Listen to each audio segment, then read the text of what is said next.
So you're 40 and you don't have kids. Or you're in your 30s and you're a fence sitter by all accounts. And suddenly everyone has an opinion about your life. Your mother looks at you like you're a little bit broken. Your friends with kids give you that pitying smile. You don't know what you're missing. While they're trying to calm a neurotic 5.5-year-old with one hand and then sucking on a pacifier without actually realizing it. Your relatives ask you, don't you want to leave a legacy? As though your entire existence is only valid if you reproduce. If you say you chose this actively, deliberately chose not to have children, they tell you that you'll regret it. That you're selfish, it's unnatural, it's not biblical, Nina. That you'll die alone, and who's going to look after you when you're old? But if you say that you're not sure, that maybe you waited too long, and maybe circumstances never actually aligned, you never met the right person, that maybe you are now grieving a choice that you didn't actually get to make. They tell you that it's your fault. You should have prioritized differently, shouldn't you? You shouldn't have focused so much on your career. You should have settled down sooner. Either way, you're wrong. Either way, you failed. And your life now at, 35, 40, 45, whatever, is somehow less than. It's incomplete. You're a cautionary tale to all the cousins in the family. And nobody is asking if you're okay.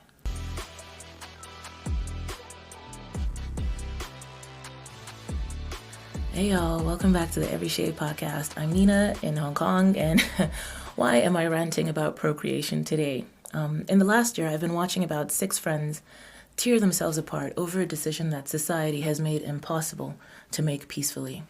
The deadline, the decision, the judgment. These are women from completely different walks of life, right? So for those who don't know what I'm talking about, there's a moment in a woman's life, usually somewhere, I think, between, 34 and 42, where biology and society converge to create the perfect storm of pressure. It's not even a Venn diagram because that would be like a partial overlap, right? No, I'm talking about the planets aligning. Jupiter and the other one is like a full overlay, like so. And if you think having already decided makes this easier, let's say you hit 40 and you've already made your decision, no kids. Do you actually think the pressure stops? You think the judgment ends? Not so, cousin. Not so. Then again, maybe you're not 40 yet. Maybe you're 35, 37, 39, whatever, and you're still trying to decide. And everyone keeps asking, so when are you going to have kids? So are you having kids? And you don't know. You genuinely don't know. Some days you see a baby and you think, maybe I could do that. Yeah. Other days, you see a parent having a meltdown in the supermarket. They've got a stray curler in their hair, and their eyelash extensions look like tractor teeth. And you think, absolutely not. Not for me. Some days you imagine yourself at 60 without children, and it feels like freedom. You see yourself debt-free, traveling the world. Other days it feels like it would be a mistake that you can't undo. And everyone, including your mailman, has got an opinion. Your mother. Don't wait too long. I want to be a grandmother while I'm still young enough to enjoy it. Your partner. Whatever you decide, I'll support you. Which really means this is on you. And I take zero responsibility and I reserve the right to flee. Your friends with kids, you should do it. It's the best thing I ever did while looking absolutely exhausted. Your child-free friends, don't let society pressure you while subtly judging you for even considering it. And the clock is ticking, and not just the biological clock, though yes, that too, but socially, financially, relationally. Every year you don't decide is a decision in itself. Every year the window gets smaller. and nobody is helping you decide. They're just making you feel wrong for not having decided already. Whichever side of the decision fence you're on, right? Or you're swaying towards.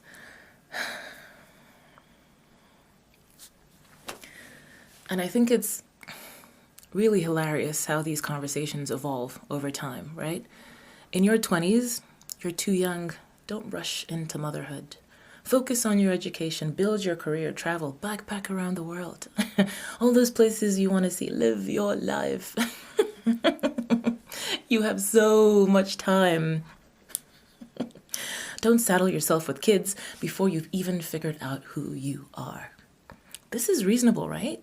It sounds like really good advice, at least to me. Sounds like these are people who actually care about your future, your development, your opportunities. They don't want you to miss out on anything that life has to offer. It is a banquet after all. And so you do it, you go to college, you know, maybe get a degree, two even. Somebody else's taxes are paying for it. Why the hell not? You take the internship, you work the long hours to prove yourself. You drink all the coffee, you go to every single networking event, you push yourself. You even skip out on church so you can go to the boss's house or the random office retreat. You climb the ladder, the slippery pole of success. You travel, maybe not too much because you've got some student loans and rent. But you try, you try to live that life they told you to live.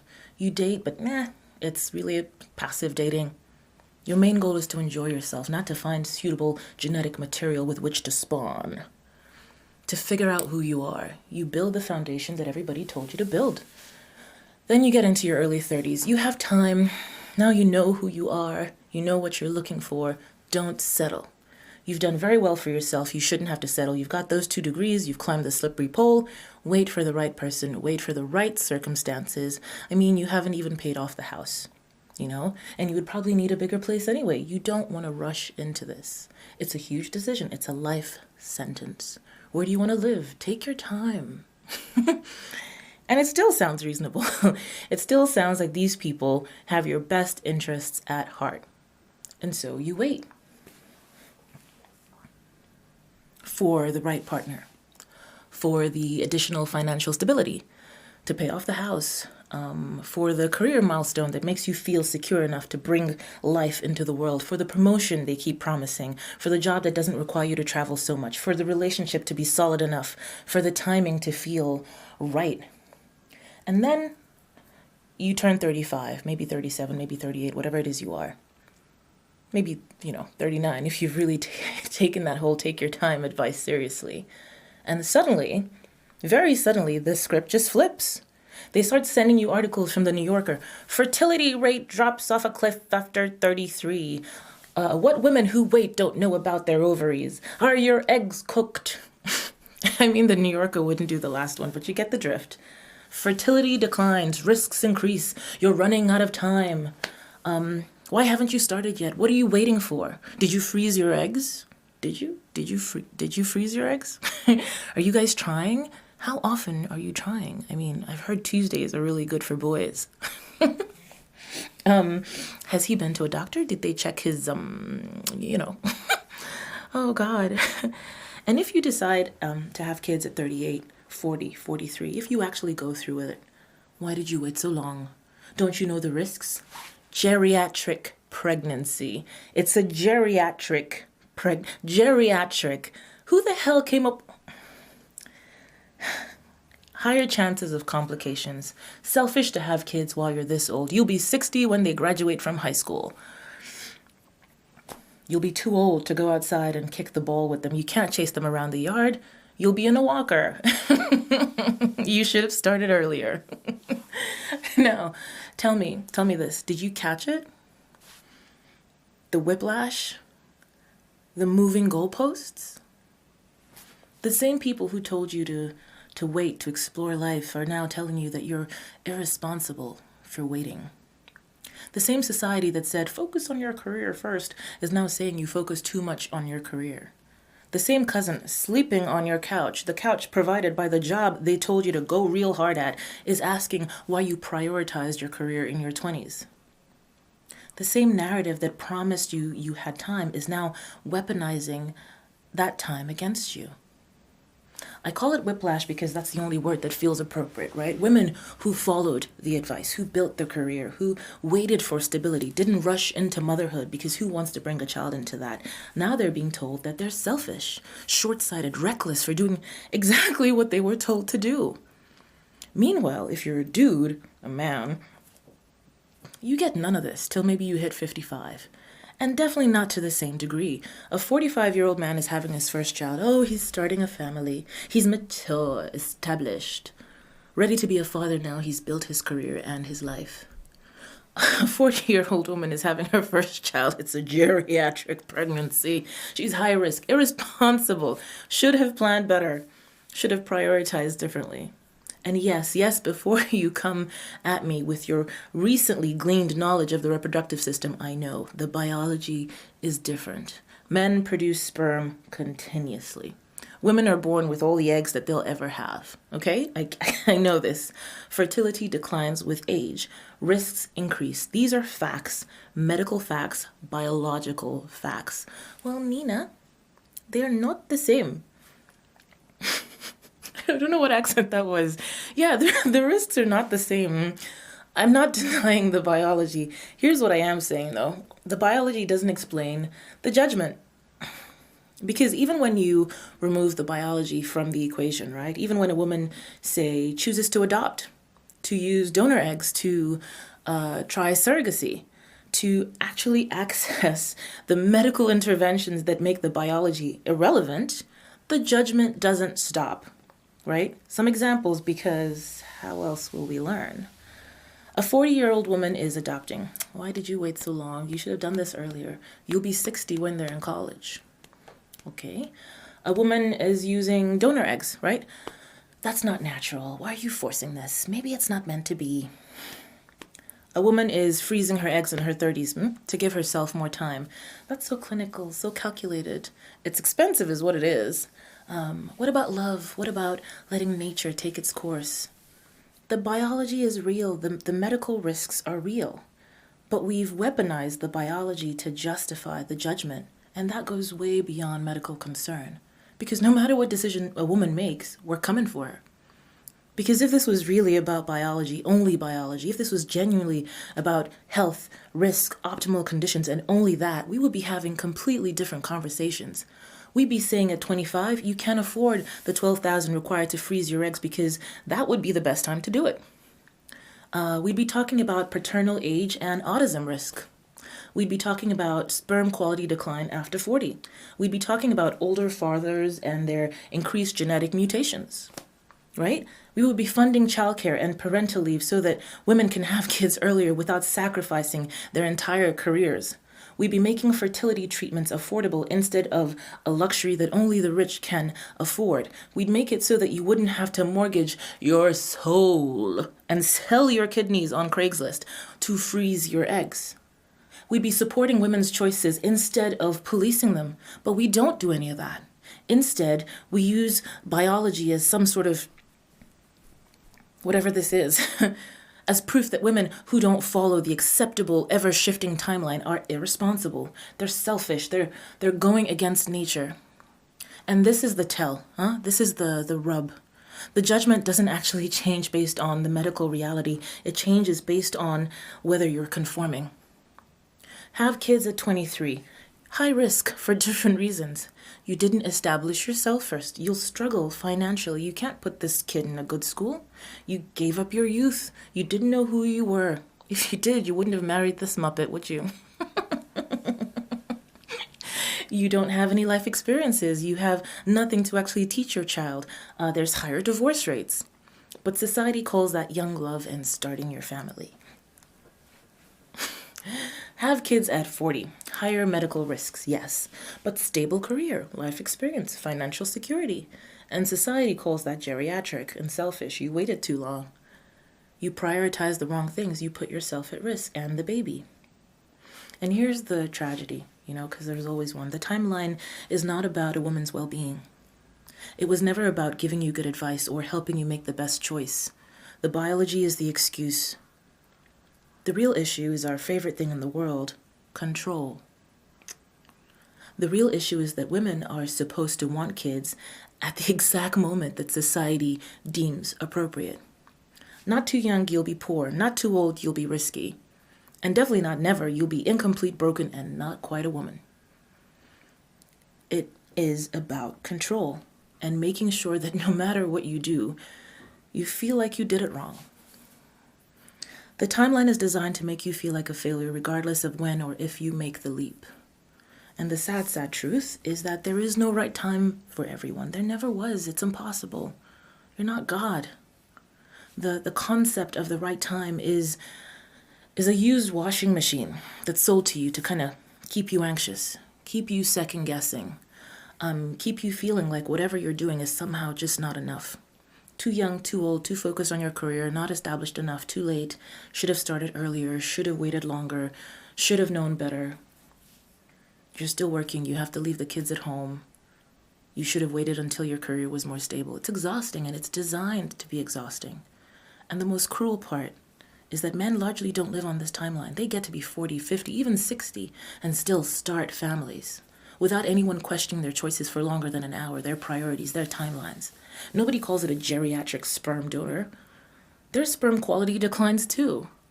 Men are never called selfish for having kids at 45, 50, or even 60. Nobody suggests that they should have started earlier when they had more energy. Maybe they think it, but they don't say it out loud. And again, not over and over and over again. We don't question their timeline. We don't beat them over the head with it. We don't suggest that they should have planned better. The timeline, the ticking clock, the urgency, the judgment, it is gendered. It always has been.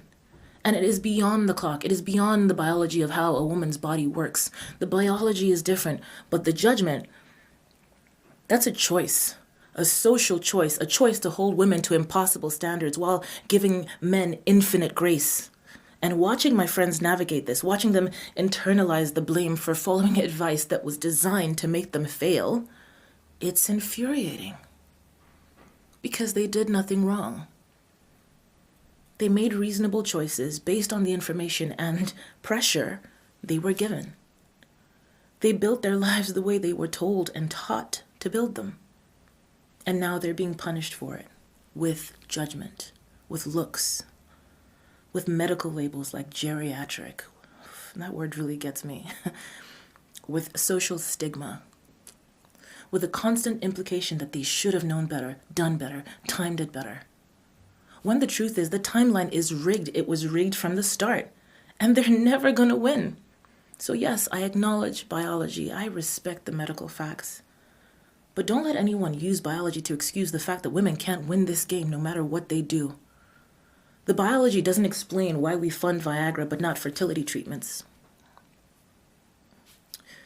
The biology is real, but the weaponization of it, that's us. All of that is us. That's all society deciding that women's reproductive choices are everyone's business, everyone's concern, everyone's right to judge. And I'm tired of pretending that biology explains any of that. The trap of the whole thing is no matter what you choose, someone is going to tell you that you will regret it. You want kids? You'll regret losing your freedom. Your career will never recover. Bob in your office will get your job, your desk, and your season tickets to what? I don't know. Your body will never be the same. I mean, it takes years to lose all the weight. Your partner will fall out of love with you, cheat on you with a younger woman, blah, blah, blah, blah, blah. Years, I tell you. And your vagina, well, that's done for. Say goodbye to sleep, spontaneity, romance, disposable income, and any semblance of the person it is you used to be. Your life is over. And then if you don't want kids, well, you'll regret it when you're older. Who's going to take care of you? What's the point of life if you don't leave a legacy? Oh, yeah. Don't you want a little version of yourself running around? Somebody to pass all that knowledge on to. You'll die alone and childless and full of regret for what could have been. And the third bucket, undecided. Well, you're just proving you're not mature enough to make actual adult decisions. So clearly you shouldn't have kids anyway. Or maybe you should have them and then you'll grow up. Either way, tick tock, decide faster. You're running out of time to make the wrong decision. Do you see it? Do you see the con? You can't win. The game is so rigged. And here's what makes it truly insidious. Society weaponizes regret to control you. They don't actually care whether you personally will experience regret. No, they care about maintaining the status quo, right? And when I say they, this is us, right? Keeping women anxious and second-guessing themselves and making sure that whatever choice you make, whatever it is, you feel just guilty enough about it that you never fully own it. You'll regret not having them. That's the tool we use to shame child-free women, to make them doubt themselves, right? To make them question, right? Is this the life? To position their choice as inherently selfish, short-sighted, against nature, It's the stick that society beats you with, when you step outside the expected narrative. Well, she hasn't got any children, that's why she's like that. Oh, yeah, well, you haven't got any kids. But let me come down your front door with what is actually taboo to discuss. Maternal regret. Parental regret. The parents who love their children but wish they hadn't had them. Shock, shock, horror, horror. And these people aren't unicorns, they're not black swans. If anything, they are legion, for they are many. These parents look at their lives and the lives of their child-free, I was going to say comrades. And they think, I made a terrible mistake. They sit on the sofa, they turn to the left or the right, and they see their husband or their wife. They see how tired they've become. They see how the life they thought they would have with this person evaporated the second they had kids. Regretful parents exist. It's real, it's not rare, and it's devastating, not because the parents are suffering, because they actually do love their kids, but because they can never say it out loud. They can never admit it without being villainized. And so they suffer in silence. Imagine saying that to your spouse, I wish we never had kids, while the kid is sat there. They suffer in silence, isolated by a choice that everyone told them they never regret. And then on the other side of this very strangely shaped coin, the people who are involuntarily child-free, grieving the children that they wanted but they couldn't have. And yes, some of them experience profound regret, profound loss. In my last episode, I was talking about mourning a life that you didn't get to have. And it's something like this, right? The absence of something they desperately wanted shapes their entire lives. So the regret exists on both sides, right? And that's the uncomfortable truth. Some people regret having kids. Some people regret not having kids. Both are real. Both are valid. Both are painful. But here's what I've noticed kind of watching friends and family navigate this. The people who seem the most at peace, the ones who aren't drowning in regret, hating their lives, aren't necessarily the ones who made the right choice. They're the ones who were allowed to own their choice. They made the decision for themselves, not because of pressure or fear or prophecy. They were supported in their decision instead of being constantly questioned over and over again about it. The regret isn't about the kids or the lack of kids. The regret is about never being allowed to make the choice freely. About being pushed and prodded and pulled and pressured and judged no matter what. To a point that you can't even tell anymore what you actually wanted versus what everyone else wanted for you. The regret is about spending years second-guessing yourself because everyone around you insisted you were making a mistake, whatever direction you went. The regret is about the isolation of carrying this decision alone while everyone else treats it like a referendum on your worth. As a woman, as a person, as a human being. And maybe, just maybe, this is the assignment. We stop weaponizing regret. We stop using it as a battering ram to beat women into conformity.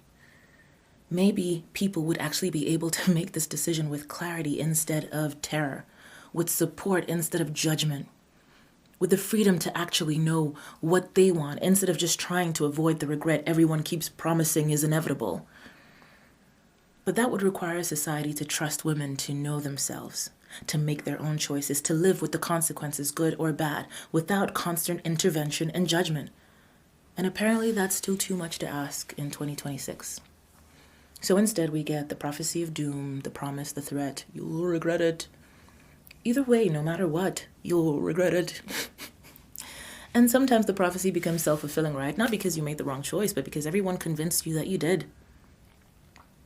And because I don't know if I'll face the same deadline myself, but I know that I've definitely judged somebody else's choice without understanding their math, I guess my encouragement to myself today is grace. For the woman who had kids at 23, grace. For the woman who had them at 44, grace. For the woman who didn't have them at all, grace. And especially for the woman still trying to figure out what she wants underneath all of this chaos. Grace. Until next time, it's every shade.